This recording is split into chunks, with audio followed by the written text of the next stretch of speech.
Reply వచ్చింది. అక్కడ జైపాల్ రెడ్డి అనే అతను ఉంటాడు, ఇంకెవరో దినేష్ రెడ్డో ఏదో ఆయన పేరు గుర్తులేదు, వాళ్ళని అడగాలట, వాళ్ళు టైం ఇస్తారట.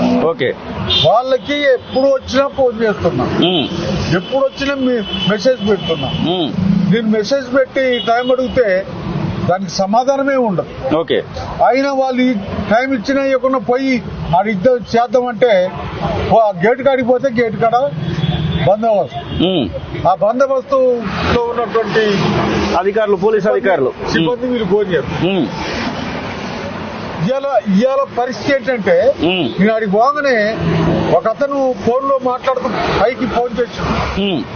వాళ్ళు అడిగారు, గుమ్మన్ నరసయ్య గారు వచ్చిండండి, గుమ్మన్ నరసయ్య గారు ఉన్నాడండి అని చెప్పారు. గుమ్మన్ నరసయ్య గారిని వెళ్ళిపోమని చెప్పండి, ఇప్పుడు వీలు పడదు అని చెప్పారు.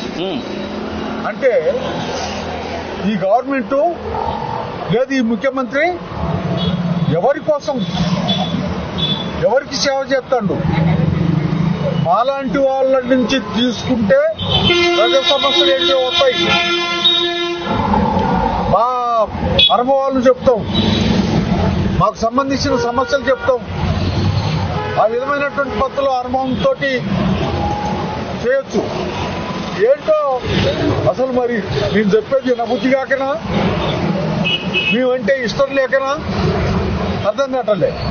నేను 5 సార్లు ఎమ్మెల్యేనైనా ఎన్టీ రామారావు, రాజశేఖర్ రెడ్డి, చంద్రబాబు వీళ్ళందరితోటి నేను